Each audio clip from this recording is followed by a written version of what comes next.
अब ये जो घोषणा की है इसको लेकर जो कर्मचारी इस श्रेणी में आते हैं, जाहिर है कि वो खुश होंगे। कुछ कर्मचारी ऐसे हैं जो छूट गए, जो केंद्र की योजना के तहत नौकरी कर रहे हैं, या कुछ ऐसे हैं जिनकी जो तनख्वाह है वो 50,000 प्रति माह से ज़्यादा है, वो छूट गए, तो वो भी दुखी हैं। उनको भी उम्मीद थी कि हमें भी लगाया जाएगा। और साथ ही साथ जो विपक्ष है वो भी दुखी है, क्योंकि उनको लगता है कि ये वाली जो घोषणा है चुनावी घोषणा है, इसमें कोई ना कोई कोर्ट पे चला जाएगा। फिर भारतीय जनता पार्टी वाले कांग्रेस पे, जेजेपी पे या इनेलो पे आरोप लगा देंगे कि एक गैंग है, ये हम नौकरी देना चाहते हैं लेकिन ये लोगों को रोज़गार नहीं देने के पक्ष में है। क्या कहेंगे आप? मुकेश जी, आपको नमस्कार और आपके माध्यम से इंडिया न्यूज हरियाणा देख रहे सभी दर्शकों को और हमारे जो साथी पैनलिस्ट हैं विभिन्न पार्टियों से, उनको भी विनम्र नमस्ते। देखिए, ये एक ऐतिहासिक फैसला है और इसकी चहुं ओर प्रशंसा हो रही है। चहुं और पूरे हरियाणा के अंदर जो है राजनीतिक फिजा बदल चुकी है किस प्रकार से, और पैर के नीचे से जमीन खिसक चुकी है हमारे विपक्षों की। इसलिए जो है बिन बात के जो है बहाने बना रहे हैं। क्या क्या कहें, कैसे विरोध कर दें, इस बात का विरोध तो कर नहीं सकते। अब कुछ ना कुछ तो नुक्ताचीनी निकालनी है। वापस लेकिन मैं आपसे ये जानना चाहता हूँ, ये जो कह रहे थे इसका लबोलबाब मैंने आपको बता दिया। आप मुझे सरल शब्दों में, और जो दर्शक इसको हमारे हरियाणा के नारनौल में देख रहे हैं या नारनौंद में देख रहे हैं, झज्जर में देख रहे हैं, या रेवाड़ी के ग्रामीण इलाकों में देख रहे हैं, या प्रदेश के दूसरे हिस्सों में देख रहे हैं, तो ये जो शंका उत्पन्न हुई है, इस शंका का आप निवारण कीजिए।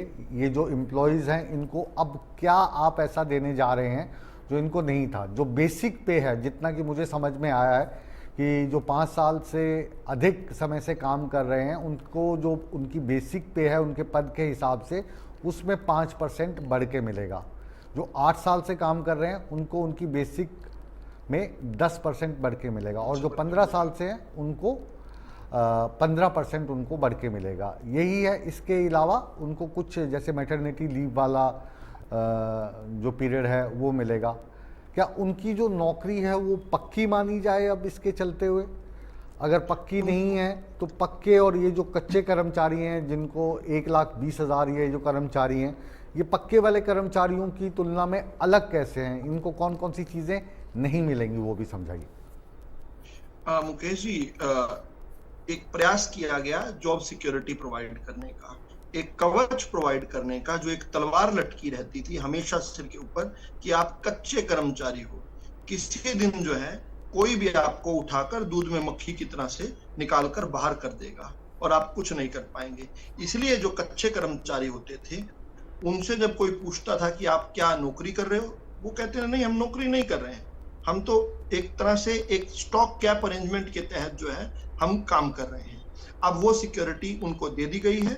जब तक उनकी आयु जो है रिटायरमेंट एज तक नहीं अटेन करते वो, जब तक तब तक वो सुरक्षित हैं, उनकी नौकरी सुरक्षित है। हाँ, एडमिनिस्ट्रेटिव ग्राउंड्स पर जो कार्रवाइयां होती है वो अलग मामला है कि जब कोई वो तो पक्के कर्मचारियों पर भी जिस प्रकार से हो जाती है, कोई गलत काम करता है तो उस पर तो अलग विषय है। लेकिन जिस प्रकार से पक्के कर्मचारियों को एक जॉब सिक्योरिटी होती है, एक श्योरिटी होती है, वो श्योरिटी और सिक्योरिटी जो है वो दे दी गई। इसके साथ साथ जो 5 साल जिनके पूरे हो गए 15 अगस्त 2024 तक की डेडलाइन में, जिनके 5 वर्ष पूरे हो गए हैं, उनकी वेतन के अंदर 5% की वृद्धि।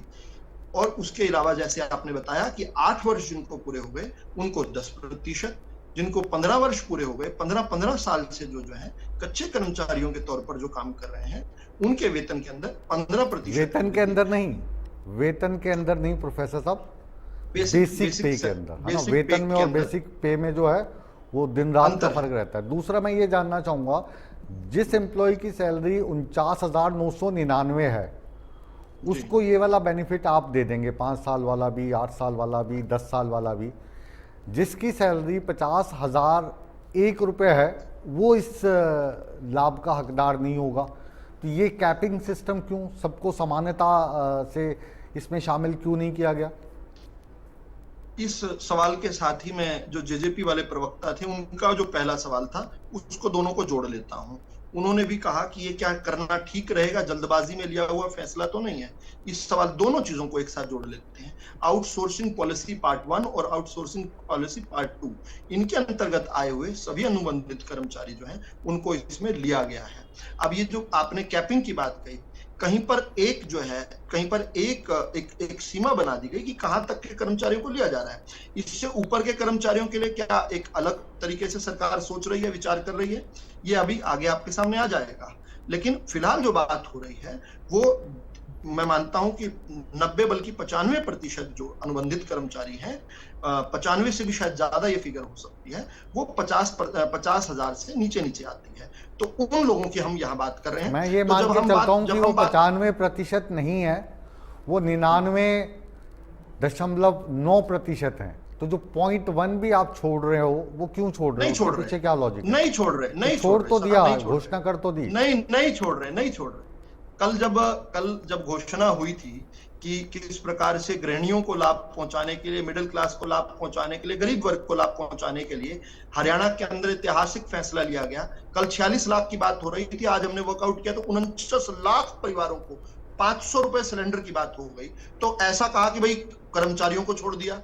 अरे अभी आगे आगे देखिए होता है क्या। अभी पिक्चर अभी बाकी है मेरे दोस्त। मामला सारा यही है कि कोई एक भी विषय जो है नहीं छोड़ेंगे उन जातिवादियों के लिए जो केवल और केवल जाति की राजनीति करते हैं और विकास की राजनीति, वेलफेयर की राजनीति जो है उससे जिन्होंने मरहूम रखा है। और बल्कि जो है, मुझे अगर आप अवसर दें तो मैंने कुछ नोट किए हैं अपने साथियों के बिंदु, उन पर जो है एक लाइन में जो है उनकी टिप्पणी करूंगा मैं। एक तो बड़ा इन्होंने कहा कि ये जल्दबाजी में लागू हो गया, क्या ये ठीक रहेगा?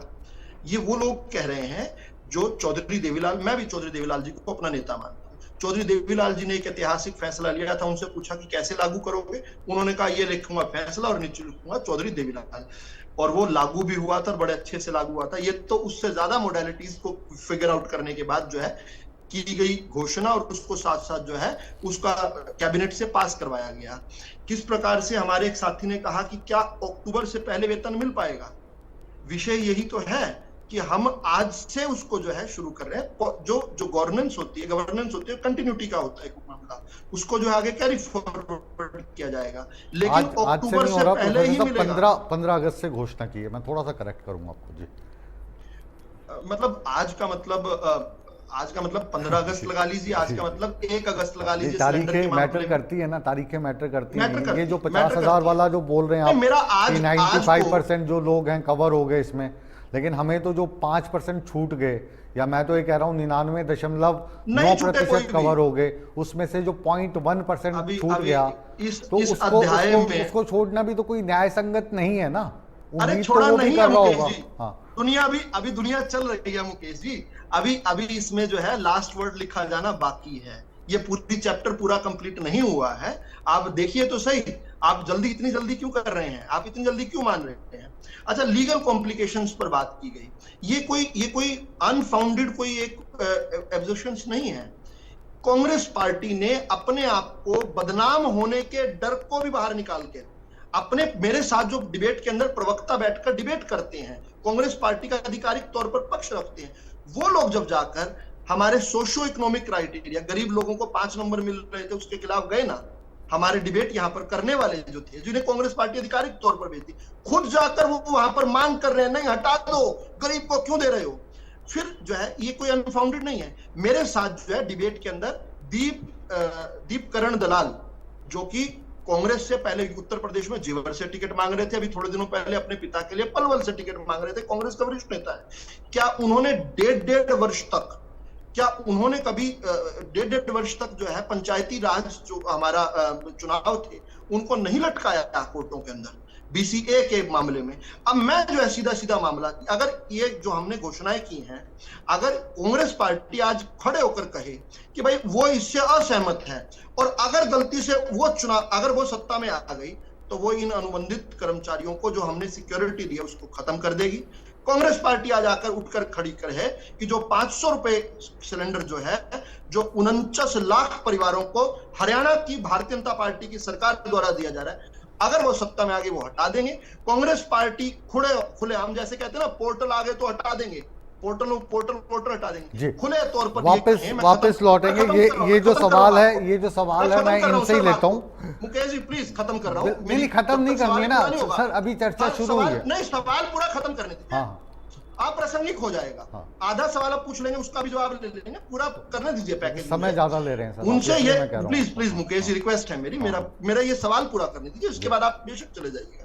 अच्छा, मुझे फॉर्मेट बहुत अच्छा लगा, आप थोड़ा थोड़ा समय दे रहे हैं लेकिन ज्यादा चीजें कवर करवा रहे हैं। तो मेरा ये सीधा सीधा पूछना भूपेंद्र हुड्डा से कि हम हरियाणा में पहले भी 14 फसलें खरीदते थे, भूपेंद्र हुड्डा एक फसल का एक दाना भी नहीं खरीदते थे, हमने अब उसको बढ़ाकर 24 कर दिया। अगर गलती से इनकी सत्ता में आ गए, रावल साहब अब आप भटका रहे हैं। आज मुद्दा फसल वाला नहीं है, जवाब देना पड़ेगा। अब हरियाणा की जनता वापस आपके पास आएंगे, आप थोड़ा सा मुद्दे से भटक रहे हो आज, थोड़ा कंसंट्रेट करना। अब जो विपक्षी पार्टियां उनका सवाल ले लेते हैं, कंसंट्रेट